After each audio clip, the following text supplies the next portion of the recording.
Welcome back. ನಮ್ ಜೊತೆ ಇದ್ದಾರೆ ಬಿಗ್ ಬಾಸ್ ಸೀಸನ್ 12 ನ ಫೈನಲಿಸ್ಟ್ ಆಗಿರುವಂತ ರಘು. ಕಂಗ್ರಾಚುಲೇಷನ್ಸ್ ನಿಮ್ಗೂನು. ಹೆಂಗ್ ಅನಿಸ್ತಾ ಇದೆ ಹೊರಗಡೆ ವೈಬ್ ಈಗ? First of all thank you so much. ಇನ್ನ ಆಚೆ ಎಲ್ಲೂ ಹೋಗಿಲ್ಲ. ಮಾರ್ನಿಂಗ್ 5 o'clock ಮನೆಗೆ ಬಂದೆ, ಯಾಕಂದರೆ ಅಲ್ಲಿ ತುಂಬ ಕ್ರೌಡ್ ಇತ್ತು. ಸೊ ಡೈರೆಕ್ಟಾಗಿ ಇಲ್ಲೇ ಇಂಟರ್ವ್ಯೂಗೆ ಬರ್ತಾ ಇದ್ದೀನಿ. ಬಟ್ ಸೋಷಿಯಲ್ ಮೀಡಿಯಾ ಅಂತ ನೋಡಿದಾಗ ತುಂಬ ಖುಷಿ ಆಯಿತು. ತುಂಬ ಪ್ರೀತಿ ಸಿಗ್ತಾ ಇದೆ all over Karnataka. And even ನನಗೆ US ಇಂದ ಕೆನಡಾಯಿಂದ ಫ್ರೆಂಡ್ಸ್ ಎಲ್ಲ ಇದ್ದಾರೆ, ಅವರೆಲ್ಲ ಕಾಲ್ ಮಾಡ್ತಾ ಇದ್ದಾರೆ. So it's amazing feeling. Okay, so wild card ಮುಖೇನ ಹೋಗಿದ್ದು ಅನ್ಕೊಂಡಿದ್ರಾ ಕೊನೆ ತನಕ ನಾನು ಉಳ್ಕೋತೀನಿ ಅಂತ? ದೇವರಾಣೆಗೂ ಅಂದ್ಕೊಂಡಿರಲಿಲ್ಲ. ಆ್ಯಕ್ಚುಲಿ ಒಂದು 2 ಇಂದ 4 weeks ಇರ್ತೀನಿ ಅಂತ ಅಂದ್ಕೊಂಡಿದ್ದೆ. ಆ್ಯಂಡ್ ಏನು ಪ್ರಿಪೇರ್ ಆಗಿರಲಿಲ್ಲ ನಾನು. ಸೊ ಲಾಸ್ಟ್ 2 days ಇದ್ದಾಗ ನನ್ನ ಕಾಲ್ ಬಂತು, ಹಿಂಗೆ 2 daysಲ್ಲಿ ವೈಲ್ಡ್ ಕಾರ್ಡ್ ಎಂಟ್ರಿ ಅಂತ. ಸೊ ಏನು ಪ್ರಿಪೇರ್ ಆಗಿರಲಿಲ್ಲ. ಆ್ಯಂಡ್ ಮುಂಚೆನೂ ಯಾವತ್ತೂ ಬಿಗ್ ಬಾಸ್ ಸೀಸನ್ ನೋಡಿಲ್ಲ, ಒಂದು ಎಪಿಸೋಡು ವಾಚ್ ಮಾಡಿಲ್ಲ. So it was A direct entry. ಒಂಥರ ಬ್ಲೈಂಡ್ ಆಗಿ ಒಳಗಡೆ ಹೋದೆ. ಆ್ಯಂಡ್ ಹೋಗ್ತಿದ್ದಂಗೆ ಕ್ಲಾಶ್ ಆಯಿತು. ಆ್ಯಂಡ್ ಕ್ಯಾಪ್ಟನ್ ಆದೆ. ಆ್ಯಂಡ್ ಕ್ಯಾಪ್ಟನ್ಸಿ ಅಂತ ಒಂದು ಕಾನ್ಸೆಪ್ಟ್ ಟಾಸ್ಕ್ ಇತ್ತು. ಅಮೇಝಿಂಗ್ ಆಗಿ ಆಡಿದೆ. ಕಿಚನ್ ಚಪ್ಪಾಳೆ ಸಿಕ್ತು. ಅಲ್ಲಿಂದ ನನ್ನ ಕಾನ್ಫಿಡೆಂಟ್ ಕೆಳಗಡೆಯಿಂದ ಆಕಾಶದ ತನಕ ಹೋಯಿತು. ಆ್ಯಂಡ್ ಅಲ್ಲಿಂದ ಅನ್ಸ್ಟಾಪಬಲ್ ಆಗಿತ್ತು ನನಗೆ ಜರ್ನಿ. ನೋಡದೆ ಹೋಗಿದ್ದೆ ಒಂದು ಪ್ಲಸ್ ಆಯ್ತು ಅಂತ ಅನ್ಸುತ್ತಾ? ನಾನು ಅದನ್ನೇ ಎಲ್ಲ ಇಂಟರ್ವ್ಯೂ ಅಲ್ಲೂ ಹೇಳಿದೆ. ತುಂಬಾ ಜನ ಅಲ್ಲಿ ಪ್ರಿಪೇರ್ ಆಗಿ ಬರ್ತಾ ಇದ್ರು. ಬಿಗ್ ಬಾಸ್ ಮನೇಲಿ ಪ್ರಿಪೇರ್ ಆಗಿ ಬಂದ್ರೆ ಸರ್ವೈವ್ ಆಗಲ್ಲ, ಅನ್ಪ್ರಿಪೇರ್ಡ್ ಆಗಿ ಹೋಗ್ಬೇಕು. ಯಾಕಂದ್ರೆ ಲಾಸ್ಟ್ ಸೀಸನ್ನೇ ಬೇರೆ, ಈ ಸೀಸನ್ನೇ ಬೇರೆ. ಆ್ಯಂಡ್ ಲಾಸ್ಟ್ ಸೀಸನಲ್ಲಿ ಡಿಫ್ರೆಂಟ್ ವ್ಯಕ್ತಿತ್ವ ಇರ್ತಾರೆ. ಈ ಸೀಸನ್ ಎವ್ರಿ ಬಡಿ ಇಸ್ ಡಿಫ್ರೆಂಟ್. ಸೊ ನಾವು ಮನೆಗೆ ಬಂದಾಗೆ ಗೊತ್ತಾಗೋದು ಅಲ್ಲಿ ಒಬ್ಬೊಬ್ರು ಹೆಂಗೆ ಆಡ್ತಾರೆ ಅಂತ. ಆ್ಯಂಡ್ ಆ ಫ್ಲೋ ಅಲ್ಲೇ ತೊಗೊಂಡು ಹೋಗ್ಬೇಕು ಆಟ, ಅಲ್ಲೇ ನಾವು ಡಿಸಿಷನ್ ತಗೋಬೇಕು, right wrong. So may be ಅಲ್ಲೇ ನಂಗೆ ಪ್ಲಸ್ ಆಯ್ತು ಅಂತ ಅನ್ಸುತ್ತೆ. ಓಕೆ, ಈಗ ನೀವಂತೂ ಅಫ್ಕೋರ್ಸ್ ಫೇಮಸ್ ಆಗಿದ್ದೀರಾ. ನಿಮ್ ಹೆಂಡತಿ ಮತ್ತೆ ಮಗನು ತುಂಬಾ ಫೇಮಸ್ ಆಗಿದ್ದಾರೆ ಗೊತ್ತಾ? ತುಂಬಾ ಕೇಳ್ತಾ ಇದ್ದೀನಿ, ಅದನ್ನ ಎಲ್ಲಾ ಕಡೆ ಹೇಳ್ತಾ ಇದಾರೆ. ಅಂಡ್ ಐ ನೋ, ಬಿಕಾಸ್ ನಮ್ಮ ಹೆಂಡತಿ ತುಂಬಾ ನೋಡಕ್ ಚೆನ್ನಾಗಿದ್ದಾರೆ, ವೆರಿ ಬ್ಯೂಟಿಫುಲ್. ಅದು ಎಲ್ಲಾ ಕಡೆ ಹುಡುಗಿರೇ ಹೇಳ್ತಾ ಇದ್ದಾರೆ. ನನ್ನ ಕಸಿನ್ಸ್ ತುಂಬಾ ಜನ ಹೇಳ್ತಾ ಇದ್ರು, ಅಕ್ಕ ಅವ್ರ ಹೆಂಡತಿ ಎಷ್ಟು ಚೆನ್ನಾಗಿದಾರಲ್ವಾ ಅಕ್ಕ ಅಂತ. ಮಗ ಆಕ್ಚುಲಿ ಫೋಟೋ ವಿಡಿಯೋಕ್ಕಿಂತ ಎದುರುಗಡೆ ಅಂತೂ ನೀವು ಇನ್ನೂ ಅಪ್ರಿಶಿಯೇಟ್ ಮಾಡ್ತೀರಾ ಅವ್ರನ್ನ. ಅದಕ್ಕೆ ತಾನೇ ನೀವು ಬಿದ್ದಿರೋದು. ಮತ್ತೆ ಮಗ ಫ್ಯೂಚರ್ ಅಲ್ಲಿ ಹೀರೋ ಅಂತ ಹೇಳ್ತಾನೆ ಇದ್ನಲ್ಲ ಯಾವಾಗ, ಐ ಆಮ್ ವೆರಿ ಲಕ್ಕಿ ಅಂತ. So very happy. ಸೊ ಅವ್ರು ಎಷ್ಟು ಖುಷಿ ಪಡ್ತಾ ಇದ್ದಾರೆ? ತುಂಬಾ ಖುಷಿ. ಯಾಕಂದ್ರೆ ಒಂದು ಅಪ್ರಿಶಿಯೇಷನ್ ನನ್ನ ಜರ್ನಿ ಜೊತೆ ಅವಳು ಬಂದಿದ್ದಾಳೆ. ಯಾಕಂದ್ರೆ ನಂಗೆ ಯಾರು PR ಇರಲಿಲ್ಲ. ಆ್ಯಂಡ್ ಪೋಸ್ಟ್ ಅವಳೇ ಮಾಡ್ತಾ ಇದ್ಲು, ಕಾಸ್ಟ್ಯೂಮು ಅವಳೇ ಡಿಸೈನ್ ಮಾಡಿ ಅವಳೇ ಹೊಲಿಸ್ತಾ ಇದ್ಲು. ನನ್ನ ಸೈಜ್ಗೆ ಯಾರು ಕೊಲ್ಯಾಬ್ ಸಿಗ್ತಾ ಇರಲಿಲ್ಲ ನನಗೆ. ಸೊ ನಾವೇ ಪರ್ಚೇಸ್ ಮಾಡಿ we have to stitch the costume. So ಅದು ತುಂಬ ಟ್ರಬಲ್ ಆಯಿತು ಅವಳಿಗೆ. ನನ್ನ ಬಿಸ್ನೆಸ್ ಇದೆ, ಜಿಮ್ ಇದೆ, ಅದನ್ನೇ ನೋಡ್ಕೊತಾ ಇದ್ಲು ಬೆಳಗ್ಗೆ ಹೋಗಿ ನೈಟ್ ತನಕ. ಸೊ ನನ್ನ ಜರ್ನಿಯಲ್ಲಿ ಅವಳಿಲ್ಲ ಅಂದರೆ ಕಂಪ್ಲೀಟ್ ಆಗ್ತಾ ಇರಲಿಲ್ಲ. ಈಗ ನೆನ್ನೆ ಸುದೀಪ್ ಸರ್ ಅಂದ್ರು, ಅಂದ್ರೆ ನಿಮ್ಮ ಒಂದು ಏನು ಫಿಸಿಕ್ಕಿಗೂ ನಿಮ್ಮ ವ್ಯಕ್ತಿತ್ವಕ್ಕೂ ಅದು ಮ್ಯಾಚ್ ಆಗಲ್ಲ, ಟೋಟಲಿ ಡಿಫ್ರೆಂಟ್ ಆಗಿದೆ ಅಂತೇಳಿ. ಯಾವ್ದಾದ್ರು ಅನ್ಸಿದ್ಯಾ ನಿಮ್ಗೆ ಆತರ? ಅಂದ್ರೆ ಲುಕ್ಕಿಗೂ ನನ್ನ ಒಳಗಡೆ ಇರುವಂತ ಒಂದು ಮಗುಗೂ ಅಥವಾ ಆ ವ್ಯಕ್ತಿತ್ವಕ್ಕೂ ಮ್ಯಾಚ್ ಆಗಿ ಹಂಗಂತಲ್ಲ. ಸೊ ನಾನು ಅಲ್ಲಿರೋ ಕಂಟೆಸ್ಟೆಂಟ್ಗಳು ಇದು ಹೇಳ್ತಾ ಇದ್ದೆ. ಮೇ ಬಿ 30 years ಇದ್ದಾಗ ನಾನು ಬಂದಿದ್ರೆ maybe I was a different Raghu. ಆಗೊಂದು ರೆಸ್ಪಾನ್ಸಿಬಿಲಿಟಿ ಇರಲಿಲ್ಲ, ಮ್ಯಾರೇಜ್ ಆಗಿರಲಿಲ್ಲ, ಮಗ ಇರಲಿಲ್ಲ. ಆ್ಯಂಡ್ 25 years ಆಫ್ ಜರ್ನಿ ತುಂಬ ಸ್ಲೋ ಆಗಿ ಬಿಲ್ಡ್ ಮಾಡಿರೋದು. ಮುಂಚೆ ಎಲ್ಲ ನಮ್ಗೆ ಇನ್ಸ್ಟಾಗ್ರಾಮ್ ಇರಲಿಲ್ಲ, ಸೋಷಿಯಲ್ ಮೀಡಿಯಾನೇ ಇರಲಿಲ್ಲ. ಸೊ ಎಷ್ಟು ಅಚೀವ್ಮೆಂಟ್ ಮಾಡಿದ್ದೀನಿ ಇಲ್ಲಿ ತನಕ. ಒಂದು 15 gold medal, international gold medal ಇದೆ, ಕ್ರೀಡಾ ರತ್ನ ಅವಾರ್ಡ್ ಕೊಟ್ಟಿದ್ದಾರೆ. And countless medals, national level, state. So ಏನಾಗುತ್ತೆ ಅಂದಾಗ ಅದೆಲ್ಲ ಮಾಡಿದಾಗ ಒಂದು ಡಿಸಿಪ್ಲಿನ್ ಬರುತ್ತೆ ನಿಮ್ಮ ಲೈಫಲ್ಲಿ. ಆ್ಯಂಡ್ ಅಪ್ಸ್ ಆ್ಯಂಡ್ ಡೌನ್ಸ್ ತುಂಬ ಇತ್ತು ನನ್ನ ಲೈಫಲ್ಲಿ. ಒಂದು 14 years ಕೆಳಗಡೆ ಡ್ರಾಪ್ ಆಗ್ತಾನೆ ಇದ್ದೆ. ಕೋವಿಡ್ ಆದಾಗೂ ನಮ್ಮ ಜಿಮ್ ಆಲ್ಮೋಸ್ಟ್ ಕ್ಲೋಸಲ್ಲಿತ್ತು. ಮತ್ತೆ ಕೆಲ್ಸಕ್ಕೆ ಹೋದೆ, ಅಲ್ಲೆಲ್ಲೋ ಪಿಕಪ್ ಆಗಿ ಆಮೇಲೆ ನಂಗೆ ದರ್ಶನ್ ಸರ್ ಸಿಕ್ಕಿ ಕೈ ಹಿಡ್ದಾಗೆ ನಾನು ಅಲ್ಲಿಂದ ಮೇಲ್ ಬಂದಿದ್ದು ಲೈಫಲ್ಲಿ. ಸೊ ಯಾವತ್ತೂ ಮರೆಯಲ್ಲ ದರ್ಶನ್ ಸರ್ನ. ಸೊ ಹಂಗಿದ್ದಾಗ ನಮ್ಮ ಮನೆಗೆ ಹೋದಾಗ ಆ್ಯಂಡ್ ಲೈಫಲ್ಲಿ ಯಾವಾಗೂ ಕೋಪ ಅಂತ ಬಂದಾಗೆ I have lost so many things. ಕೋಪ ಅಂತ ಬಂದಾಗ I have taken bad decision, ಆಮೇಲೆ ತಪ್ಪುಗಳು ಮಾಡಿದ್ದೀನಿ. ಆ್ಯಂಡ್ ಇದೆಲ್ಲ ಒಂದು ನನಗೆ ಎಕ್ಸ್ಪೀರಿಯನ್ಸು. ಸೊ ಇದನ್ನೆಲ್ಲ ಮೈಂಡಲ್ಲಿ ಇಟ್ಕೊಂಡು ಮನೆಗೆ ಹೋದಾಗ ಎಲ್ಲೋ ಒಂದು ಕಡೆ ಇರುತ್ತಲ್ವ, ನನ್ನ ಮಗ ನೋಡ್ತಾ ಇದ್ದಾನೆ, ನಮ್ಮ ವೈಫ್ ನೋಡ್ತಾ ಇದ್ದಾರೆ. ಸೊ ನಮ್ಮನ್ನು ನೋಡಿ ಅವರು ತಪ್ಪಾಗಿ ಪೋರ್ಟ್ರೇಟ್ ಆಗಬಾರ್ದು ಅನ್ನೋ ಒಂದು ಮೈಂಡಲ್ಲಿತ್ತು. ಸೊ ನನಗೇನು ಅನಿಸ್ತೋ ಅದನ್ನು ಆಡ್ಕೊತಾ ಹೋದೆ. ಆ್ಯಂಡ್ ಗೇಮಲ್ಲಿ ಏನು ಗೊತ್ತಾ, ಬೇಕಂತ ಟ್ರಿಗರ್ ಮಾಡೋಕ್ಕೆ ಬರ್ತಾರೆ. ಆ್ಯಂಡ್ ಅವ್ರ ಮುಂದೆ ನಾವು ಕೆಳಗಡೆ ಬಿದ್ದಾಗ ಅವ್ರಿಗೆ ಪಾಸಿಟಿವ್ ಆಗುತ್ತೆ. ಸೊ ಅಲ್ಲಿಗೆ ಅವ್ರಿಗೆ ನಂಗೆ ಚಾನ್ಸ್ ಕೊಡಲಿಲ್ಲ. ಓಕೆ, ಎಷ್ಟು ಸಣ್ಣ ಆಗಿದ್ದೀರಾ? ಎಷ್ಟು ಕೆಜಿ? 125 kilos ಹೋಗಿದೆ. ಹೋಗುವಾಗ 125 ಇದ್ದೆ, ಈಗ 100 kg ಆಗಿದೆ. ಹೆಂಗ ಅನಿಸ್ತಾ ಇದೆ ಬಿಗ್ ಬಾಸ್ ಮನೆಗೆ ಹೋಗಿ ವೆಯ್ಟ್ ಲಾಸ್ ಆಗಿರೋದು? ಇಲ್ಲ, ಒಂದು ಪಾಯಿಂಟ್ ಅಲ್ಲಿ ತುಂಬಾ ಲೋ ಆಗೋದೆ ನಾನು. ಒಂದು 2-3 days ಸುದೀಪ್ ಸರ್ ಬಂದು ಹೇಳಿದ್ರು, ಇದು ಆಚೆ ಹೋದ್ಮೇಲೂ ರೆಡಿ ಆಗ್ಬೋದು, ಇದ್ರ ಬಗ್ಗೆ ತಲೆ ಕೆಡ್ಸ್ಕೊಬೇಡ, ತುಂಬ ಚೆನ್ನಾಗಿ ಆಡ್ತಾ ಇದ್ದೀರಾ ಆಡಿ ಅಂದು. ಆಗಿಂದ ಮತ್ತೆ ಅದ್ರ ಬಗ್ಗೆ ತಲೆ ಕೆಡ್ಸ್ಕೊಳ್ಳೋದೇ ಬಿಟ್ಬಿಟ್ಟೆ ನಾನು. ಇಟ್ಸ್ ಓಕೆ, ಆಚೆ ಬಂದಿದ್ದೀನಿ, I can again come back. ಹೊರಗಡೆ ಬರ್ತಾ ಇದ್ದಂಗೆ ಏನು ತುಂಬಾ ಮಿಸ್ ಮಾಡ್ಕೊಂತಾ ಇದ್ದೀರಾ? ಏನಿಲ್ಲ, ನಿದ್ದೆನಾ? ಅಲ್ಲಿ ಸರಿಯಾಗಿ ನಿದ್ದೆ ಮಾಡಕ್ ನಿದ್ದೆ ಬಿಡ್ತಿರ್ಲಿಲ್ಲ. ಮಾಡೋಕ್ಕೆ ಆಗಲ್ಲ, ಯಾಕಂದ್ರೆ 4 ಗೋಡೆ, ಫೋನ್ ಇಲ್ಲ, ಅಂಡ್ ಏನೇ ಅದು ಅಲ್ಲಿರೋ ಕಂಟೆಸ್ಟೆಂಟ್ ಬಗ್ಗೆನೇ ಯೋಚನೆಗಳು ಬರ್ತಾ ಇರುತ್ತೆ. ಅವ್ರೇನು ಯೋಚನೆ ಮಾಡ್ತಾರೆ, ಅವ್ರ ನೆಕ್ಸ್ಟ್ ಮೂವ್ ಏನು, ಅವ್ರು ಹೆಂಗ್ ಆಟ ಆಡ್ತಾರೆ, ನಾನು ಹೆಂಗ್ ಆಟ ಆಡ್ಬೇಕು, ಕ್ಯಾಲ್ಕುಲೇಷನ್ ಮೈಂಡಲ್ಲಿ ಓಡ್ತಾನೆ ಇರುತ್ತೆ, ನಿದ್ದೆ ಬರಲ್ಲ, ಏನು ಮಾಡೋದು, ತುಂಬಾ ಸ್ಟ್ರೆಸ್. ಏನೋ ಸ್ಟ್ರೆಸ್ ಫ್ರೀ ಮಾಡಿ ಅಂತ ನೀವು ಕೇಳ್ಕೊಳ್ತಾ ಇದ್ದೀರಾ. ಹೊರಗಡೆ ಬರ್ತಾ ಇದ್ದಂಗೆ ರೆಸ್ಪಾನ್ಸ್ ನೋಡಿ ಹೆಂಗನ್ಸ್ತು? ಆಕ್ಚುಲಿ ಆಚೆ ಬಂದಾಗ ನನ್ನ ಮೈಂಡ್ ಕಂಪ್ಲೀಟ್ ಆಗಿ ಬ್ಲಾಕ್ ಆಗೋಯ್ತು. ಯಾಕಂದ್ರೆ ಈ ಬೇರೆಯವ್ರಿಗಾದ್ರೆ ಆಚೆ ಬಂದಾಗ ಡೈರೆಕ್ಟ್ ಆಗಿ ರೂಮಿಗೆ ಕರ್ಕೊಂಡು ಹೋಗೋರು, ನಮ್ಗಾದ್ರೆ ಸ್ಟೇಜಿಗೆ ಕರ್ಕೊಂಡು ಹೋದ್ವಲ್ಲ, ಸೋ ಮಚ್ ಲೈಟ್ಸು, ಆ ಕ್ರೌಡು ಅಂತ ಡೈಜೆಸ್ಟ್ ಪ್ರೊಸೆಸ್ ಆಗ್ತಾ ಇರಲಿಲ್ಲ ಮೈಂಡ್. ನಂಗೆ ಹೆಡ್ಡೇಕ್ ಬಂದ್ಬಿಡ್ತು ನೆನ್ನೆ ಆ ಸ್ಟೇಜಲ್ಲಿ ಇರುವಾಗ. ನನಗೊಂದು 1-2 ಅವರ್ಸ್ ಹಂಗೆ ಸುಮ್ಮನೆ ಕೂತಿದ್ದೆ, ಏನೋ ಒಂದು ಮೈಂಡ್ ಪ್ರೊಸೆಸ್ ಆಗ್ತಾ ಇರಲಿಲ್ಲ, ಎಲ್ಲ ನೋಡಿ, ಜನನ್ನ ನೋಡಿ. ಆಮೇಲೆ ಒಂದು ಸ್ವಲ್ಪ ಇದಾಯ್ತು ನನಗೆ, ಒಂಥರ ನಾರ್ಮಲ್ ಆಗ್ತಾ ಬಂದೆ. ಅಂದ್ರೆ ರಿಪೀಟೆಡ್ಲಿ ಸುದೀಪ್ ಸರ್ ಶ್ರುತಿ ಅವ್ರು ಮಾತ್ರ ಗೆದ್ದಿದ್ದು, ಮಹಿಳೆಯರ ಆಮೇಲೆ ಯಾರು ಗೆದ್ದಿಲ್ಲ, ಆ ಥರದೊಂದು ಹಿಂಟ್ ಕೊಡ್ತಾ ಇದ್ರಲ್ಲ, ಅವಾಗ ತಲೆಯಲ್ಲಿ ಏನ್ ನೋಡ್ತಾ ಇತ್ತು? ಇಲ್ಲ, ನಾನು ಶ್ರುತಿ ಮೇಡಮ್ ಬಂದಾಗೆ ಅನಿಸ್ತು ಮೋಸ್ಟ್ಲಿ ನಾನೇ ಇರ್ಬೋದು ಅಂತ. ಯಾಕೆಂದ್ರೆ ಕ್ವಾಟ್ಲೆ ಕಿಚನ್ ಅಲ್ಲಿ ಅವರೇ ನಂಗೆ ಟ್ರೋಫಿ ಕೊಟ್ಟಿದ್ದು. ಮೇ ಬಿ ಯಾಕೋ ಇದ್ರಲ್ಲೇ ಇರ್ಬೋದೇನೋ ಅಂತ. But I am happy, I am very proud. ಏನೂ ಮಾಡೋಕ್ಕಾಗಲ್ಲ, ಆಟ ಅಂತ ಬಂದಮೇಲೆ it's just A number. Stage ಮೇಲೆ ಹೋದಾಗ ಸುದೀಪ್ ಸರ್ ನಿನ್ನ ವ್ಯಕ್ತಿತ್ವ ತುಂಬ ಚೆನ್ನಾಗಿತ್ತು, ಇದ್ರೆ ರಘು ಥರ ಇರಬೇಕು ಅಂದರು. ನನಗೆ ಅದೇ ಒಂದು ವಿನ್ನಿಂಗ್ ಮೂಮೆಂಟ್ ಥರ ಅನ್ನಿಸ್ತು. ಈಗ ಅಲ್ಲಿ ಹೋಗೋದೇ ನಾವು ಇಂಡಿವಿಜುವಲ್ ಆಗಿ ಗೆಲ್ಲಬೇಕು ಅನ್ನೋ ಇಂಟೆನ್ಷನ್ ಇಟ್ಕೊಂಡೇ ಹೋಗೋದು. ನಮ್ಮ ಪರ್ಸ್ನಾಲಿಟಿ ಹೆಂಗಿದೆ ಅದನ್ನ ಜನರ ಮುಂದೆ ಇಡಬೇಕು ಅಂತಾನೆ ಹೋಗೋದು. ಬಟ್ ಅಲ್ಲೊಂದು ಕಂಫರ್ಟ್ ಝೋನ್ ಅಂತ ಕ್ರಿಯೇಟ್ ಆಗುತ್ತೆ. ಫ್ರೆಂಡ್ಶಿಪ್ಗೆ ವ್ಯಾಲ್ಯೂ ಕೊಡಲೇಬೇಕಾಗುತ್ತೆ. ರಕ್ಷಿತಾ ಅವ್ರನ್ನ ಮಾತಾಡ್ತಾನು ನಿಮ್ಮ ಹೆಸರು ಹೇಳ್ತಾ ಇದ್ರು, ಗಿಲ್ಲಿನೂ ಇನ್ಫ್ಯಾಕ್ಟ್ ನಿಮ್ಮ ಹೆಸರು ಹೇಳಿದ್ರು. ಸೊ ಗಿಲ್ಲಿ, ರಕ್ಷಿತಾ, ರಘು ಆ ಬಾಂಡಿಂಗ್ ಬಗ್ಗೆ ಹೇಳಿ. ಏನಿಲ್ಲ, 3 ಜನದ್ದು ಒಂದೇ ಕಾಮನ್ನು. 3 ಜನನು ಮನೇಲಿ ಜೀವಿಸ್ತಾ ಇದ್ವಿ. ಆ್ಯಂಡ್ ಏನು ಪ್ಲ್ಯಾನ್ ಮಾಡ್ಕೊತಾ ಇರಲಿಲ್ಲ ನಾವು. ಮನೇಲಿ ನಾವು ಏನೋ ಫ್ಯಾಮಿಲಿ ಮೆಂಬರ್ಸ್ ಥರ ಇದ್ವಿ. ಜಗಳ ಆಡೋ ಟೈಮಲ್ಲಿ ಜಗಳ ಆಡ್ತಾ ಇದ್ವಿ, ಒಂದು 10 ನಿಮಿಷದಲ್ಲಿ ಸರಿ ಹೋಗ್ತಾ ಇದ್ವಿ. ಟಾಸ್ಕ್ ಬಂದಾಗ ಆಟ ಆಡ್ತಾ ಇದ್ವಿ. ನಮ್ಮದೇ ಒಂದು ಕನೆಕ್ಷನ್ ಇತ್ತು. ನಾನು ಮಾತಾಡೋದು, ಗಿಲ್ಲಿ ಮಾತಾಡೋದು, ರಕ್ಷಿತಾ ಎಲ್ಲ ಕನೆಕ್ಟ್ ಆಗ್ತಾ ಇತ್ತು. ಅದು ನಾವು ಬೇರೆಯವ್ರ ಜೊತೆ ಮಾತಾಡಿದಾಗ ಎಲ್ಲೋ ವೈಬ್ ಕನೆಕ್ಟ್ ಆಗ್ತಾ ಇರಲಿಲ್ಲ. ನಮ್ಮ ಕಾಮಿಡಿಗಳಾಗಲಿ, ನಮ್ಮ ಮಾತುಗಳಾಗಲಿ. ನಮ್ಮ 3 ಜನಕ್ಕೆ ತುಂಬ ಕನೆಕ್ಷನ್ ಆಯಿತು. ಸೊ ರಕ್ಷಿತಾ ಲೈಕ್ ನನ್ನ ಸಿಸ್ಟರು, ಡಾಟರು, ಆ ಥರ ಒಂದು ಫೀಲಿಂಗ್ ಇತ್ತು. ಆ್ಯಕ್ಚುಲಿ ಅವಳು ಆಚೆ ಹೋಗುವಾಗ ನನಗೆ ಬೇಜಾರಾಯಿತು, ಮತ್ತೆ ವಾಪಸ್ ಬಂದಳು. And Gilli like A life time friend ಥರ ನನಗೊಂದು. ಅವಾಗ ಜಗಳನೂ ಆಡ್ತಾ ಇದ್ವಿ, ಮತ್ತೆ ನನ್ನ ಮೇಲೆ ತೊಡೆ ಮೇಲೆ ಬಂದು ಮಲಗೋನು. ಸೊ ಆ ಥರ ಒಂದು ಫ್ರೆಂಡ್ಶಿಪ್ ತುಂಬ ಚೆನ್ನಾಗಿತ್ತು. ಈಗ ರಕ್ಷಿತಾ ಅಂದ್ರು, ಮೀನ್ ಸಾರ್ ಯಾರ್ಯಾರಿಗೆ ನೀವೇ ರೆಡಿ ಮಾಡಿ ಕರಿತೀರಾ ಅಂದ್ರೆ ನಿಮ್ಮ ಹೆಸರು ಗಿಲ್ಲಿ ಹೆಸರು ಹೇಳಿದ್ದಾರೆ. ಹಂಗಾಗಿ ಊರಿಗೆ ಹೋಗ್ಬೇಕು ನೀವು, ಮಂಗಳೂರು, ಉಡುಪಿ ಕಡೆ ಹೋಗೋಣ. 100% ಹೋಗ್ತೀನಿ, ಬರ್ತೀನಿ ಅಂತ ಹೇಳಿದ್ದೀನಿ ರಕ್ಷಿತಾಗೆ.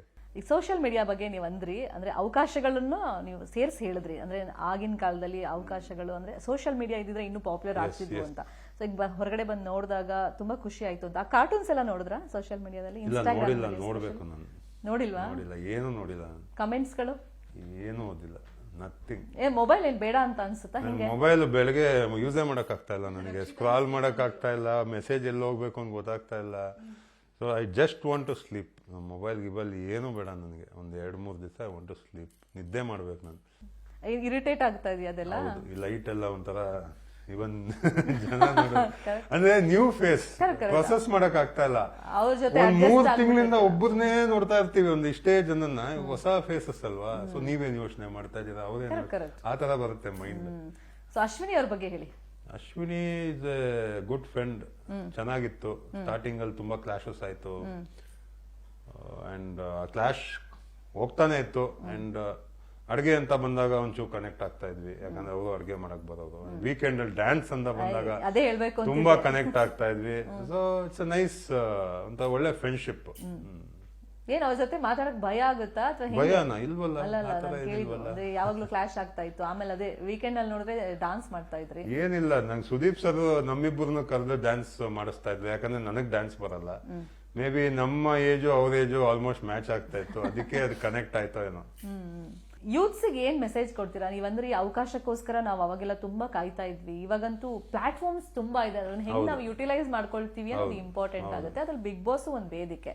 ಸೊ ಲೈಫಲ್ಲಿ ತುಂಬಾ ಎಕ್ಸ್ಪೀರಿಯನ್ಸ್ ಗಳು ನೀವು ನೋಡಿರೋದ್ರಿಂದ, ಸಕ್ಸಸ್ ಅಂದ್ರೆ ನೀವಂದ್ರಲ್ಲ ಅಪ್ಸ್ ಅಂಡ್ ಡೌನ್ಸ್ ಅನ್ನ ನೋಡಿರೋದ್ರಿಂದ ಯೂತ್ಸ್ಗೆ ಏನು ಒಂದು message?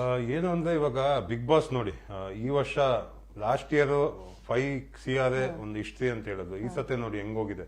May be next year it double ಆಗ್ಬೋದು, ಯಾಕಂದ್ರೆ social media is becoming like that. ಈಗ ಯಾಕಷ್ಟು ಪಾಪ್ಯುಲಾರಿಟಿ ಸಿಗ್ತಾ ಇದೆ ಅಂದ್ರೆ it's because of social media. ಅಂದ್ರೆ ನಾವು ಇವಾಗ ನಾನು ಪಕ್ಕದ ರೂಮಲ್ಲಿ ಒಂದು ವಿಡಿಯೋ ಮಾಡಿದೆ, ಆಚೆ ಹೋಗೋಷ್ಟಲ್ಲ ವಿಡಿಯೋ ಇನ್ಸ್ಟಾಗ್ರಾಮ್ ಅಲ್ಲಿ ಇದೆ. It is so fast. ಮುಂಚೆ ಎಲ್ಲ ಹಂಗಿರ್ಲಿಲ್ಲ. ನಾವೇನೋ ಒಂದು ಅಚೀವ್ಮೆಂಟ್ ಮಾಡಿ ಬಂದ್ರೆ 2 ತಿಂಗಳಾದ್ಮೇಲೆ ಕೇಳೋರು ಏನೋ ಹೋಗಿದ್ದೆ ಅಂತೆ ನೀನು ಮೆಡಲ್ ವಿನ್, ಹಂಗೆ. ಸೊ ಮೇ ಬಿ ಇನ್ ಫ್ಯೂಚರಲ್ಲಿ ಇನ್ನೂ ಅದು ಜಾಸ್ತಿ ಆಗುತ್ತೆ. ಸೊ ನಾನು ಇವಾಗ ಸೋಷಿಯಲ್ ಮೀಡಿಯಾನ I never used it for personal post. ಇವಾಗ 1800 ಪೋಸ್ಟ್ ಇದೆ, ಅದ್ರಲ್ಲಿ ಒಂದು ಪೋಸ್ಟು ನನ್ನ ಮಗಂದಿಲ್ಲ, ನನ್ನ ವೈಫ್ದಿಲ್ಲ. ಯಾವತ್ತೂ ಇಲ್ಲಿವರೆಗೂ ನನ್ನ ಫ್ಯಾಮಿಲಿ ಪಿಕ್ಚರ್ ಹಾಕಿಲ್ಲ, ನಾನು ಅಲ್ಲೋದೆ ಇಲ್ಲೋದೆ ಅದನ್ನ ಮಾಡಿದೆ, ನಥಿಂಗ್. ಯಾಕೆಂದ್ರೆ ನನ್ನ ಕಾನ್ಸೆಪ್ಟ್ ಏನು ಅಂದರೆ ನನ್ನ ಪರ್ಸ್ನಲ್ ಲೈಫು ಬೇರೆಯವ್ರಿಗೆ ಯಾಕೆ ಹೇಳ್ಬೇಕು. That is my personal life. ನಮ್ಮ ಹೆಂಡತಿ ಜೊತೆ ಇರೋದು ನನಗೆ ಒಬ್ಬನಿಗೆ ಗೊತ್ತಿರಬೇಕು. ನಾನು ಆಚೆ ಟ್ರಿಪ್ಗೆ ಹೋದ್ರೆ ದಟ್ ಈಸ್ ಮೈನ್. ಆ್ಯಂಡ್ ನಮ್ಮ ಹೆಂಡತಿ ಫೋಟೋ ಬೇರೆಯವ್ರಿಗೆ ಯಾಕೆ ತೋರಿಸ್ಬೇಕು. So I never do that. ನನ್ನ ಪೋಸ್ಟ್ ಓಪನ್ ಮಾಡೋದೇ ಬರೇ ಸಿಗೋದೆ ಮೂವಿ ಲಿಫ್ಟಿಂಗ್. ಸೊ ನೀವು ಹೆಂಗೆ ಯೂಸ್ ಮಾಡ್ಕೊತಿರೋ ಇನ್ಸ್ಟಾಗ್ರಾಮ್ನ, ಅದು ನಿಮಗೆ ಬಿಟ್ಟಿದ್ದು. ಅದನ್ನು ನೆಗೆಟಿವ್ ಆದರೂ ಯುಟಿಲೈಸ್ ಮಾಡ್ಕೊಳ್ಳಿ. ಒಬ್ಬರನ್ನ ಕೆಟ್ಟವ್ರು ಮಾಡೋಕ್ಕೆ ಯೂಸ್ ಮಾಡ್ಕೊತಾರೆ, ಒಬ್ಬರು ಒಳ್ಳೆಯವ್ರಾಗಕ್ಕೆ ಯೂಸ್ ಮಾಡ್ಕೊತಾರೆ. So all depend on individual. ನಾವು ಹೆಂಗೆ ಯೂಸ್ ಮಾಡ್ತೀವೋ ಹಂಗೆ. Social media can make you hero, same time it can make you villain also. So Ashwini ಅವ್ರ ಜೊತೆ ಆಮೇಲೆ ಮಾತಾಡಿದ್ರ ಹೊರಗಡೆ ಎಲ್ಲ ಬಂದ ಮೇಲೆ? ಇಲ್ಲ, ಮಾತಾಡಿಲ್ಲ. ನಾವು ಚಾನ್ಸ್ ಸಿಕ್ಕಿಲ್ಲ. ಲಾಸ್ಟಿಗೆ ನಾನು ಅಣ್ಣ ಅಂತ ಕರಿತೀನಿ, ರಾಖಿ ಕಟ್ತೀನಿ ಅಂದು. ಅಫ್ಕೋರ್ಸ್ ನಿಮ್ಗೆ ಯಾವಾಗಾದ್ರೂ ಬನ್ನಿ ನಮ್ಮ ಮನೆಗೆ, ರಾಖಿ ಕಟ್ಟಿ ಅಣ್ಣ ಅನ್ನಿ, ನೋ ಪ್ರಾಬ್ಲಮ್ ಅಂತ ಹೇಳಿದೆ. ಮೇ ಬಿ ಅವರೆಲ್ಲೋ ಲಾಸ್ಟಿಗೆ ಅನ್ಕಂಫರ್ಟಬಲ್ ಆಯಿತು ಅನ್ಸುತ್ತೆ. ಮನೆಗೆ ಹೋಗ್ಬೇಕು, ಅವ್ರ ಫ್ಯಾಮಿಲಿ ಕ್ವಶನ್ ಮಾಡ್ತಾರೆ. ಐ ರೆಸ್ಪೆಕ್ಟ್ ಅದು. ಇದು ಈ ಕೆಲವ್ರ ಹೆಸರು ಹೇಳ್ತೀನಿ, ಒಂದು ವರ್ಡ್ ಅಥವಾ ಒಂದು ಸೆಂಟೆನ್ಸ್ ಅಲ್ಲಿ ಅವ್ರ ಬಗ್ಗೆ ನಿಮ್ಮ ಒಪಿನಿಯನ್ ಹೇಳ್ತಾ ಹೋಗ್ಬೇಕು. ಅಶ್ವಿನಿ ಅದೇ ಸ್ಟಾರ್ಟಿಂಗಲ್ಲಿ ಅವ್ರೇನು ಪ್ರೀಚ್ ಮಾಡ್ತಾ ಇದ್ರು ಅದನ್ನ ಯಾವತ್ತೂ ಫಾಲೋ ಮಾಡಲಿಲ್ಲ. ಬಟ್ ಎಂಡಲ್ಲಿ ತುಂಬ ಎಫರ್ಟ್ ಹಾಕಿದ್ರು ಅವ್ರಿಗೆ ಪ್ರೂವ್ ಮಾಡ್ಕೊಳ್ಳೋಕೆ ಏನು ಅಂತ. Very nice, good. Okay, Gilli filter ಇಲ್ಲ, ಒಂದು ಹಳ್ಳಿ ಪ್ರತಿಭೆ. ಸೊ ಮನ್ಸಲ್ಲಿ ಏನಿದೆಯೋ ಹೇಳ್ತಾನೆ. ಮೇ ಬಿ ಅವ್ನು ತಪ್ಪು ಮಾಡಿದಾಗ ಅವನೇ ನಂಗೆ ಬಂದು ಹೇಳಿದಾನೆ, ತಪ್ಪು ಹೇಳ್ಬಿಟ್ಟೆ ಏನೋ ಅನ್ಕೋಬೇಡ ಗೆಳೆಯ ಅಂತ. ಅದೊಂದಿದೆ ಅವನಿಗೆ. ಆ್ಯಂಡ್ ಅದೇ ಅವನಿಗೆ ಪ್ಲಸ್ ಆಗಿದ್ದು. ಈ ನೆವರ್ ಏನು ಮನ್ಸಲ್ಲಿ ಇಟ್ಕೊಂಡು ಕುತ್ಕೊಳ್ಳಲ್ಲ, ಏನಿದೆಯೋ ಅದನ್ನ ಬಾಯ್ಬಿಟ್ಟು ಹೇಳ್ತಾ ಇದ್ದ. Rakshita very selfless. ಅವಳ ಬಗ್ಗೆ ಯೋಚನೆ ಮಾಡಲ್ಲ, ಬರೇ ಬೇರೆಯವ್ರ ಬಗ್ಗೆ ಯೋಚನೆ ಮಾಡ್ತಾಳೆ. ಮನೇಲಿ ಅವ್ರು ಇರಬೇಕು, ಇವ್ರು ಇರಬೇಕು, ಅವ್ರು ಚೆನ್ನಾಗಿರ್ಬೇಕು, ಇವ್ರು ಚೆನ್ನಾಗಿರ್ಬೇಕು ಅಂತ. ಮೇ ಬಿ ಅದೇ ಅವಳನ್ನ ಇಲ್ಲಿ ತನಕ ತಗೊಂಡ್ಬಂದಿದ್ದು ಅನ್ಸುತ್ತೆ. ಕಾವ್ಯ ಶಿವದ್ಲಕ್ಕೆ ಕ್ವೀನ್. ರೆಡಿ ಆಗ್ಬಿಟ್ಟು ಓಡಾಡ್ಕೊಂಡು ಅವ್ರ ಪಾಡಿಗಳು ಇರೋಳು. ಏನಾದ್ರು ಒಂದು ಕ್ಲಾಶ್ ಆದಾಗ ಮಾತ್ರ ಮಾತಾಡೋಳು. ಆ್ಯಂಡ್ ಗಿಲ್ಲಿ ಅಂತ ಬಂದಾಗ ಸ್ಟಾರ್ಟಿಂಗಲ್ಲಿ ಜಂಟಿಯಾಗಿ ಬಂದು, ಆ್ಯಂಡ್ ಆ bondage throughout the season ಇತ್ತು. As a friend, good friend. So it went like that. Rajat amazing. ನಾನು 30 years ಮುಂಚೆ ಬಂದಿದ್ರೆ ಮೇ ಬಿ ರಜತ್ ಥರ ಇರ್ತಿದ್ನೇನೋ. ನಂದು ಒಂದು ಒಳ್ಳೆ ಕನೆಕ್ಷನ್ ಆಯಿತು ಮನೆಯಲ್ಲಿ. Very good. ಅವ್ನು ಮಾತಾಡ್ತಾನೆ, but is a very good hearted person. Dhruvanth ತುಂಬ ವಿಡಿಯೋಸಲ್ಲಿ ಹೇಳಿದ್ದಾನೆ, ನನಗೆ ಪ್ರೀವಿಯಸ್ ಲೈಫಲ್ಲಿ ತುಂಬ ಟ್ರೋಮಾ ಆಗಿತ್ತು, ಆ ಇಶ್ಯೂಸ್ ಇದೆ, ಈ ವಿಷಯ ನನಗೆ ಗೊತ್ತಿಲ್ಲ ಏನು ಪರ್ಸ್ನಲ್ ಇಶ್ಯೂಸ್ ಇದೆ. ಬಟ್ ನನಗೆ ಮೇನ್ ಅನಿಸಿದ್ದು ಈಸ್ ನೆವರ್, ಅಂದರೆ ಒಂಥರ 1 week ಒಂಥರ ಇದ್ದರೆ ಇನ್ನೊಂದು ವೀಕ್ ಇನ್ನೊಂದು ಥರ ಇರ್ತಾಯಿದ್ದು. ಯಾವತ್ತೂ ಗೊತ್ತಾಗಿಲ್ಲ ವಾಟ್ ಈಸ್ ರಿಯಲ್ ಅಂತ. ಸುದೀಪ್ ಇಸ್ ವೆರಿ ನೈಸ್ ಗೈ. ಯಾವಾಗೂ ಮೂವಿ ಬಗ್ಗೆನೇ ಮಾತಾಡೋರು. ಬಿಗ್ ಬಾಸ್ ಮನೆಗೆ ಬಂದಿದ್ದೀನಿ ಅನ್ನೋ ಇದೇ ಇರಲ್ಲ ಅವ್ರಿಗೆ. ಯಾವಾಗೂ ಮೂವಿ ಅಂದರೆ ಅಷ್ಟು ಕ್ರೇಜ್ ಅವ್ರಿಗೆ ಮೂವಿ ಅಂದರೆ. Very down to her person. ತುಂಬ ಖುಷಿ ಆಗುತ್ತೆ ಅವ್ರ ಜೊತೆ ಮಾತಾಡೋಕ್ಕೆ. ಈಗ ಒಂದು ಪರ್ಸನಾಲಿಟಿ ಗೇಮ್ ಇದು ಬಿಗ್ ಬಾಸ್ ಅನ್ನೋದು. ಎಷ್ಟು ದಿನ ಫೇಕ್ ಆಗಿರೋಕ್ಕೆ ಸಾಧ್ಯ? ಕ್ಯಾಮ್ರಾಸ್ ಇರ್ತವೆ. ಈಗ ಒಂದ್ಸತಿ ನಮ್ಮ ಪರ್ಸನಾಲಿಟಿ ಈ ತರ ಅಂತ ಒಂದು ಪೋರ್ಟ್ರೇ ಆಗ್ಬಿಟ್ರೆ ಅದನ್ನ ಮತ್ತೆ ಚೇಂಜ್ ಮಾಡಕ್ ಆಗಲ್ವಾ? ಹೆಂಗಿರುತ್ತೆ? 100% ಮಾಡ್ಬೋದು. ಇವಾಗ ಮನೇಲಿ ಒಂದು ಜಗಳ ಆಗುತ್ತೆ, ಒಂದು 10 ದಿವಸ ಮಾತಾಡಿರಲ್ಲ ನಿಮ್ಮ ಅಪ್ಪ ಅಮ್ಮನ ಜೊತೆ. ಸೊ ಒಂದು ಸ್ಮಾಲ್ ಮೂಮೆಂಟ್, ಏನೋ ನಿಮ್ಮ ಅಪ್ಪ ಅಮ್ಮನ ಆಚೆ ಕರ್ಕೊಂಡು ಹೋಗ್ತಿರೋ, ಏನೋ ಒಂದು ಕೊಡಿಸ್ತಿರೋ, ಆ ಒಪಿನಿಯನ್ ಚೇಂಜ್ ಆಗೋಗುತ್ತೆ. So anything can happen in Bigg Boss. And fake ಆಗಿರೋಕ್ಕಾಗಲ್ಲ. You can never be fake. 1-2 ದಿವಸ 3 ದಿವಸ ಇರ್ಬೋದು. ಅದಾದಮೇಲೆ ಎವ್ರಿಥಿಂಗ್ ವಿಲ್ ಕಮ್ ಔಟ್. ಇದ್ದಷ್ಟು ದಿವಸ ಯಾವ ಮೂಮೆಂಟ್ ನಿಮಗೆ ದಿ ಬೆಸ್ಟ್ ಅಥವಾ ತುಂಬಾ ಖುಷಿ ಕೊಟ್ಟಂತ? ನಾನು ಕ್ಯಾಪ್ಟನ್ ಆಗಿದ್ದು ಆ್ಯಂಡ್ ಪ್ರಿನ್ಸಿಪಲ್ ಆಗಿದ್ದು, ಸರ್ ನನಗೆ ಕಿಚನ ಚಪ್ಪಾಳೆ ಕೊಟ್ಟಿದ್ದು, ನಮ್ಮ ವೈಫ್ ಬಂದಿದ್ದು, ನಮ್ಮ ಮಗ ಸ್ವಿಮ್ಮಿಂಗ್ ಪೂಲಲ್ಲಿ ಆಟ ಆಡಿದ್ದು, ಹೇಳ್ತಾ ಇದ್ರೆ ಕೌಂಟ್ಲೆಸ್ ಇದೆ. ಬಟ್ ಇದು ನನಗೆ ತುಂಬ ಮೆಮೊರಿ ಕೊಡುತ್ತೆ. ಈಗ ನಿಮ್ಮ ನೆಕ್ಸ್ಟ್ ಲೈಫಲ್ಲಿ ಪ್ರಿನ್ಸಿಪಲ್ ಆಗಿರ್ತೀರಾ ಅಥವಾ ಕ್ಯಾಪ್ಟನ್ ಆಗಿರ್ತೀರಾ? ಹೆಂಗೆ? See, I've always been a disciplined person. Coach ಆಗಿ I've trained almost 1,000 people across the globe. ನನ್ನ ಸ್ಟೂಡೆಂಟ್ಸ್ ಇದ್ದಾರೆ. ಇಂಡಿಯಾ ಅಂತಲ್ಲ, ಔಟ್ಸೈಡ್ ಇಂಡಿಯಾನೂ ಇದ್ದಾರೆ. ನಂಗೆ ಜಿಮ್ ಇದೆ, been training lot of people, special kids ಇದ್ದಾರೆ, ಇಂಜುರಿ ಪೀಪಲ್ಸ್ ಇದ್ದಾರೆ. ಅದನ್ನ ನಾನು ಮಾಡೇ ಮಾಡ್ತೀನಿ. That is my root. ಅಲ್ಲಿಂದಾನೇ ನಾನು ಮೇಲೆ ಬಂದಿದ್ದು, ಯಾವತ್ತೂ ಮರೆಯಲ್ಲ. ಇದು ಬಿಟ್ಟು of course movies, I want to be ಅಂದರೆ ಒಂದು ಒಳ್ಳೆ ವಿಲನ್ ಆಗಿ ಹೆಸರು ಮಾಡಬೇಕು ಅಂತ ಇದ್ದೀನಿ. ಅದಾದ್ಮೇಲೆ ಒಂದು ಕುಕಿಂಗ್ ಚಾನಲ್ ಓಪನ್ ಮಾಡ್ತಾ ಇದ್ದೀನಿ. Seriously I am a very good cook. Kaatle Kitchen win ಆಗಿದ್ನಲ್ಲ ಸೀಸನ್. ಅಂಡ್ ಒಂದು ಸ್ಮಾಲ್ ರೆಸ್ಟೋರೆಂಟ್ ಕೂಡ ಓಪನ್ ಮಾಡಬೇಕು ಅಂತ ಆಸೆ ಇದೆ. ಅದು ಬಿಗ್ ಬಾಸ್ಗೂ ಮುಂಚೆನೇ ಇತ್ತಾ? ಇಲ್ಲ, ಅದು ಮುಂಚೆಯಿಂದ ಇತ್ತು. ಮುಂಚೆಯಿಂದನೂ ಇತ್ತು. ಅದಕ್ಕೆ very all the best. And Sudeep sir ಬಗ್ಗೆ ಹೇಳಿ. ಸುದೀಪ್ ಸರ್ ಬಗ್ಗೆ ಎಷ್ಟು ಮಾತಾಡೋದು ಸಾಕಾಗಲ್ಲ. ಅವರು ಬಂದಿಲ್ಲ ಒಂದು ವೀಕ್ ಬಂದಿರಲಿಲ್ಲ, ಎಷ್ಟು ಡಿಸ್ಟರ್ಬ್ ಆಗಿಬಿಟ್ಟಿದ್ವಿ ನಾವು. ಅಂದರೆ ಹೆಂಗೆ ಅಂದರೆ ಬಿಗ್ ಬಾಸ್ ಮನೆ, ನಾವೇನೇ ತಪ್ಪು ಮಾಡೋದು ಅವ್ರು ನಮಗೆ ಒಬ್ಬ ಫಾದರ್, ಒಬ್ಬ ಟೀಚರ್ ಥರ ಬರೋರು. ಯಾರು ತಪ್ಪು ಮಾಡಿದ್ದೀರಾ ಅವ್ರಿಗೆ ಬುದ್ಧಿ ಹೇಳೋರು, ಏನೋ ಒಳ್ಳೆ ಕೆಲಸ ಮಾಡಿದ್ರೆ ಶಬಾಷ್ ಅನ್ನೋರು. So we use to wait. ನಮ್ಗೆ ಅದೇ ಒಂದು ಅಪ್ರಿಷಿಯೇಷನ್ ಮನೆಯಲ್ಲಿ, ನಮ್ಗೆ ಅದೇ ಒಂದು motivation. So is amazing person. So ಅವ್ರಿಲ್ಲ ಅಂದರೆ ಬಿಗ್ ಬಾಸ್ ಇಲ್ಲ. ಅಂದರೆ Sudeep sir is like a god. So ನಮಗೆಲ್ಲ ಅವರು ಗಾಡ್ ಥರ. ಕಾರ್ಟೂನ್ ಬಗ್ಗೆ ನಾನು ಆಗ್ಲೇ ಅಂದೆ, ಬಹುಶಃ ನೀವು ಮತ್ತೆ ಗಿಲ್ಲಿ ನೋಡ್ಬಿಟ್ರೆ ಸಖತ್ ಮಜಾ ಮಾಡ್ತೀರಾ ಅಂತ ಅನ್ಸ್ಬಿಡುತ್ತೆ ನಂಗೆ. ಅದು ಸೋಷಿಯಲ್ ಮೀಡಿಯಾದಲ್ಲಿ ಇದೆಲ್ಲ ಮುಗಿದ್ಮೇಲೆ ನೀವು ನೋಡ್ತೀನಿ. 100% ನೋಡ್ತೀನಿ. ಓಕೆ, ನೀವು ನಿಮ್ಗೆ ಯಾರಾದ್ರೂ ರಿಷಬ್ ಶೆಟ್ಟಿ ತರ ಕಾಣ್ತೀರಾ ಅಂತ ಹೇಳಿದಾರ? ತುಂಬಾ ಜನ ನನ್ನ ಫಾಲೋ ಮಾಡ್ಕೊಂಡ್ ಬಂದಿದ್ದಾರೆ ಮನೆ ತನಕ. ಕುಂದಾಪುರಲ್ಲಿ ಕಾಂತಾರ ಶೂಟ್ ಮಾಡುವಾಗ ನನ್ನ ಎಷ್ಟು ಜನ ಫಾಲೋ ಮಾಡಿದಾರೆ ಗೊತ್ತಾ? ರಿಷಬ್ ಶೆಟ್ಟಿ ನಿಲ್ಸಿ ಅಂತ. ನಿಲ್ಸೋದು ನಾನು ಅಲ್ಲಪ್ಪ, ರಿಷಬ್ ಶೆಟ್ಟಿ ಅಂತ. Actually Rishab Shetty sir post ಅಲ್ಲಿ ಹಾಕಿದ್ದೆ, ಸರ್ ನಿಮ್ ತರ ಇದೀನಿ ಅಂತ. ಆ ಪೋಸ್ಟ್ ನೋಡಿ ನಂಗೆ ಕಾಂತಾರ ಕರೆದಿದ್ದು. ಅದನ್ನ ನೋಡಿ ಆಮೇಲೆ ಗರ್ಡಿ ಟೈಮಲ್ಲಿ ಡಬ್ಬಿಂಗ್ ನಡೀತಾ ಇತ್ತು ಅವ್ರದ್ದು ಫಸ್ಟ್ ಪಾರ್ಟ್. ಅವಾಗ ಮಾತಾಡ್ಸಿದ್ದೆ, ಸರ್ ಒಂದು ಒಳ್ಳೆ ಚಾನ್ಸ್ ಕೊಡಿ ಅಂತ. ಆವಾಗ ಈ ಸೆಕೆಂಡ್ ಪಾರ್ಟ್ ಅಲ್ಲಿ ಒಂದು ಒಳ್ಳೆ ಕ್ಯಾರೆಕ್ಟರ್ ಕೊಟ್ಟರು. ಅವರು ನೋಟಿಸ್ ಮಾಡಿದ್ರ ಕೆಲವೊಂದು ಆಂಗಲ್ ಅಲ್ಲಿ ನೀವು ನಂತರ ಕಾಣ್ತೀರಾ ಅಂತ ಹೇಳಿದ್ರ? ಅವರು ಹೇಳ್ತಾ ಇದ್ರು. ಅಂದ್ರೆ ಸಿಮಿಲಾರಿಟೀಸ್ ಇದೆ, ಬಿಯರ್ಡ್, ಸ್ಮೈಲ್ ಎಲ್ಲ. ಸೊ ನೆಕ್ಸ್ಟ್ ಯಾವ್ದು ಪ್ರಾಜೆಕ್ಟ್ ಇದೆಯಾ ಅವ್ರ ಜೊತೆಲಿ? ಇಲ್ಲ, ಇವಾಗ ಕೇಡಿ ಬರ್ತಾ ಇದೆ, ಮುದೋಳ್ ಬರ್ತಾ ಇದೆ. ಅದು ಬಿಟ್ಟು ತುಂಬಾ ಕಾಲ್ಸ್ ಬರ್ತಾ ಇತ್ತು. ನಾನು ಆಕ್ಚುಲಿ ಬಿಗ್ ಬಾಸ್ ಮನೆ ಬರೋ ಮುಂಚೆ ಮ್ಯಾನೇಜರ್ಗೆಲ್ಲ ಹೇಳ್ತಾ ಇದ್ದೆ, ಇನ್ನು 2 ವಾರ 3 ವಾರದಲ್ಲಿ ಬಂದ್ಬಿಡ್ತೀನಿ, ಶೂಟಿಂಗ್ ಸ್ಟಾರ್ಟ್ ಮಾಡೋಣ ಅಂತ. ಪಾಪ ಕಾಲ್ ಮಾಡ್ತಾನೆ ಇದ್ರು ಅನ್ಸುತ್ತೆ. ಈಗ ಎಲ್ಲರಿಗೂ ಕಾಲ್ ಮಾಡಬೇಕು. ಈಗ ವೈಲ್ಡ್ ಕಾರ್ಡ್ ಅಲ್ಲಿ ಹೋಗಿದ್ದು ಪ್ಲಸ್ ಆಗಿದೆ ಅಂತ ಅನ್ಸುತ್ತೆ, ಯಾಕಂದ್ರೆ ತಮಿಳ್ದು ಮುಗ್ದಿದೆ, ಅಲ್ಲಿ ವೈಲ್ಡ್ ಕಾರ್ಡ್ ಅಲ್ಲಿ ಎಂಟ್ರಿ ಕೊಟ್ಟರೆ ವಿನ್ ಆಗಿರೋದು. ಸೊ ಅದು ಪಾಸಿಟಿವ್ ಆಯ್ತು ಅಂತ ಅನ್ಸುತ್ತಾ? ಏನೋಪ್ಪ, ಎಲ್ಲಾರು ಏನ್ ಅನ್ಕೊಂಡ್ರು, ನಾನು ಎಪಿಸೋಡ್ ಎಲ್ಲ ನೋಡ್ಕೊಂಡ್ ಬಂದೆ ಅಂತ ಅನ್ಕೊಂಡ್ರು. ಬಟ್ ಒಂದ್ ಎಪಿಸೋಡು ನೋಡಿರ್ಲಿಲ್ಲ. ಅಂದ್ರೆ ಈ ಸೀಸನ್ ನೋಡಿರ್ಲಿಲ್ವಾ? ಒಂದ್ ಎಪಿಸೋಡು ನೋಡಿರ್ಲಿಲ್ಲ ನಾನು. ಹಂಗೆ 2 days ಮುಂಚೆ ನಂಗೆ ಫೋನ್ ಮಾಡೋದು, ನಾನು ಬ್ಲೈಂಡ್ ಆಗಿ ಮನೆ ಒಳಗಡೆ ಎಂಟರ್ ಆದ. ಸೊ ಅದು ಮೇ ಬಿ ಗೊತ್ತಿಲ್ಲದೆ ಅದೇನ್ ಪ್ಲಸ್ ಆಗಲ್ಲ ಅನ್ಸುತ್ತೆ. ನಾವು ಹೆಂಗ್ ಆಟ ಆಡ್ತೀವೋ ಅದೇ ಪ್ಲಸ್ ಆಗೋದು. ಮೇ ಬಿ ಅಲ್ಲಿ ಹೋದ ತಕ್ಷಣ ನಂಗೆ ಆಪರ್ಚುನಿಟಿ ಸಿಕ್ತಲ್ಲ, ಅದನ್ನ ಚೆನ್ನಾಗಿ ಯುಟಿಲೈಸ್ ಮಾಡ್ಕೊಂಡೆ ನಾನು.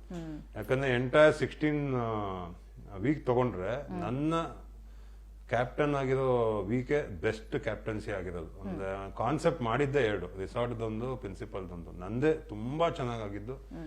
ಅಂಡ್ ಆಲ್ ಓವರ್ ಎಲ್ಲಾ ಕಡೆ ಅಪ್ರಿಸಿಯೇಷನ್ ಸಿಕ್ಕಿದ್ದೆ ಆ ಕ್ಯಾಪ್ಟನ್ಸಿಗೆ. ಈಗ ನೀವು ರನ್ನರ್ ಅಪ್ ಆಗ್ಬಹುದು ಅಂತ ತುಂಬಾ ಜನ ಅನ್ಕೊಂಡಿದ್ರು. ಸೊ ಹೊರಗಡೆ ಬಂದ್ಮೇಲೆ ಆ ವಿಷಯ ಎಲ್ಲ ಕಿವಿಗೆ ಬಿತ್ತಾ?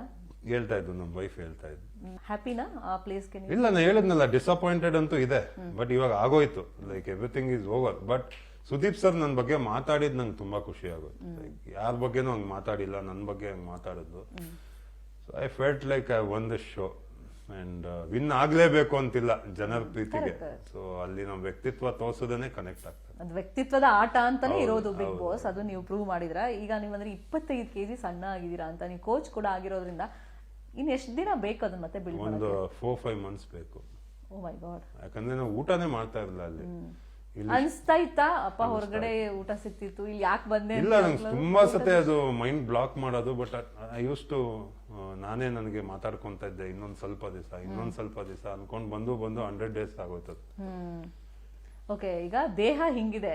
ಒಂದ್ ಸೆಕೆಂಡ್ ಅದೇ ಟಾಪಿಕ್ ಬರ್ತೀನಿ. ಐ ಮೀನ್ ಪರ್ಸನಾಲಿಟಿ, ಮನ್ಸ್ ಮಗು ತರ ಇದೆ. ಮನೇಲಿ ಹೆಂಗಿರ್ತೀರಾ ನೀವು? ಮನೇಲಿ ಕೋಪ ತುಂಬಾ ಇತ್ತು ಮುಂಚೆ. ಅವಾಗ್ಲೇ ಹೋಗೋ ಟೈಮಲ್ಲಿ ಅದೇ ಅನ್ಕೊಂಡೆ, ಇದನ್ನ ನಾನು ಚೇಂಜ್ ಮಾಡ್ಲೇಬೇಕು ಅಂತ. ಐ ಟೋಲ್ಡ್ ಯು ಅಲ್ಲ, ಒಂದು 14-15 years ಅಲ್ಲಿ I gone through a lot. And ರೀಸನ್ನೇ ಕೋಪ. ತುಂಬಾ ಇಶ್ಯೂಸ್ ಆಗಿತ್ತು, ಮನೇಲೂ ಗಲಾಟೆ, ಆಚೆ ಗಲಾಟೆ. ಅದನ್ನೆಲ್ಲ ನಾನು ಮೈಂಡಲ್ಲಿ ಇಟ್ಕೊಂಡು ಐ ವಾಂಟ್ ಟು ಚೇಂಜ್ ಅಂತ ಅನ್ಕೊಂಡೆ. I control my self inside. ಈಗ ನಿಮ್ ಮಗನಿಗೆ ಹುಡುಗಿರು ಎಷ್ಟು ಫ್ಯಾನ್ಸ್ ಆಗಿದ್ದಾರೆ? ಎಷ್ಟನೇ ಕ್ಲಾಸ್? ಗೊತ್ತಿಲ್ಲ, ಸ್ಕೂಲಲ್ಲೆಲ್ಲ ಫೋಟೋ ತಗೊಂತಾ ಇದಾರಂತೆ ಅವನಿಗೆ. ಅಲ್ಲಿ ದೇವನಹಳ್ಳಿಯಲ್ಲಿ ಆಕಾಶ್ ಇಂಟರ್ನ್ಯಾಷನಲ್ ಅಂತ ಸ್ಕೂಲ್ ಇದೆ, ಅಲ್ಲೇ ಓದೋದು. ಎಲ್ಲರೂ ಒಂದು ಫೋಟೋಸ್, ಟೀಚರ್ಸ್ ಎಲ್ಲ ಮಾತಾಡ್ತಾ ಇರ್ತಾರಂತೆ. ನೋಡ್ಬೇಕು, ನಾನು ಹೋಗಿ ಜೊತೆ ಫೈನ್. ಈ ಮೂಮೆಂಟ್ ಅಲ್ಲಿ ದರ್ಶನ್ ಸರ್ಮನ್ನ ಯಾವ ತರ ನೆನೆಸ್ಕೋತೀರಾ, ಅವ್ರ ಬಗ್ಗೆ ಏನ್ ಹೇಳ್ತೀರಾ? ದರ್ಶನ್ ಸರ್ನ ಅಂತೂ ತುಂಬಾ ಅಂದ್ರೆ ತುಂಬಾ ಮಿಸ್ ಮಾಡ್ಕೊಂಡೆ. ಹೋಗೋ ಮುಂಚೆ ಒಂದು ವಿಡಿಯೋನು ಮಾಡಿದೆ, ಸರ್ ನೀವು ಇದ್ದಿದ್ರೆ ನನಗೆ ತುಂಬಾ ಖುಷಿಯಾಗಿರೋದು. ಯಾಕೆಂದ್ರೆ ನನ್ನ ಪ್ರತಿಯೊಂದು ಜರ್ನಿಯಲ್ಲೂ ಅವರಿದ್ದು. ನನ್ನ ಮೂವಿಗೆ ಬರಬೇಕು ಅಂದ್ರೆ ಅವರೇ ಕಾರಣ. ಅವರಿಂದಾನೇ ಇವತ್ತು ಇಲ್ಲಿ ಕೂತಿದ್ದೀನಿ ಅಂದ್ರೆ because of Darshan sir and their fans. ಬೇಜಾರಾಯ್ತು, ಆಚೆ ಬಂದಾಗ ಅದು ಸಿಗ್ತಾರೆ ಅನ್ಕೊಂಡೆ. ಬಟ್ ನಿನ್ನೆನೋ ನಮ್ಮ ವೈಫ್ ಕೇಳಿದಾಗ ತುಂಬಾ ಬೇಜಾರಾಯ್ತು. ಅಟ್ಲೀಸ್ಟ್ ಈ ನ್ಯೂಸ್ ಆದ್ರೂ ಹೇಳೋಣ ಅಂತ. ಬಟ್ ಇನ್ನೊಂದು ಖುಷಿ ಆಗಿದ್ದೇನು ಅಂದ್ರೆ ನಮ್ಗೆ ಇನ್ನೊಬ್ರು ಸಿಕ್ಕೋದು, ಅದು ಸುದೀಪ್ ಸರ್. ತುಂಬಾ ಖುಷಿ ಆಯ್ತು. ಅವ್ರ ಫ್ಯಾನ್ಸು ನನಗೆ ತುಂಬಾ ಸಪೋರ್ಟ್ ಮಾಡಿದ್ರು ಅಂತ ಅನ್ನಿಸ್ತು. Very happy. ಅವರಿಬ್ರು ಒಂದಾಗ್ಬೇಕು ಅಂತ ನನಗೆ ಅವಾಗಿಂದ ಖುಷಿ ಇದೆ. ನನಗೆ ಅವರು ಒಂದಾಗ್ಬೇಕು ಅಂತ ನನಗೆ ಅದು ಅವಾಗಿಂದ ಇದೆ. ಓಕೆ, ನೀವಂದ್ರೆ ಸ್ವಲ್ಪ ನಿದ್ದೆ ಅಗತ್ಯತೆ ನನಗಿದೆ ಅಂತೇಳಿ, ಹಂಗಾಗಿ ಇಲ್ಲಿಗೆ ಮಾತುಕತೆ ಮುಗಿಸ್ತಾ ಫ್ಯೂಚರ್ ಇನ್ನೂ ಚೆನ್ನಾಗಿರ್ಲಿ, ಅತ್ಯದ್ಭುತವಾಗಿರ್ಲಿ, ಹೆಚ್ಚೆಚ್ಚು ಆಫರ್ಸ್ ನಿಮ್ಮನ್ನ ಹುಡ್ಕೊಂಡು ಬರ್ಲಿ. ಅಫ್ಕೋರ್ಸ್ ಬಂದಿದೆ ಅಂತ ಅನ್ಸುತ್ತೆ. ಸೊ ಅವರು ವೇಟ್ ಮಾಡ್ತಿರ್ಬೋದು, ನೀವು ಸ್ವಲ್ಪ ರಿಲ್ಯಾಕ್ಸ್ ಆಗಲಿ ಅಂತ. ನಿಮ್ಮನ್ನ ಬಿಗ್ ಸ್ಕ್ರೀನ್ ಅಲ್ಲಿ ಒಂದು ಖಡಕ್ ವಿಲನ್ ಆಗಿ ಇನ್ನಷ್ಟು ನೀವು ಮಿಂಚಲಿ ಅಂತ ಆಶಿಸ್ತಾ ನಾವು ನೋಡೋಕೆ ಇಷ್ಟಪಡ್ತೀವಿ. Very all the best and once again congratulation. Thank you so much. ಇದಾಗಿತ್ತು ರಘು ಅವ್ರ ಮಾತು. ನೋಡ್ತಾರೆ ನ್ಯೂಸ್ 18 ಕನ್ನಡ. ಜಾಲ ನಮ್ಮದು, ಬಲ ನಿಮ್ಮದು.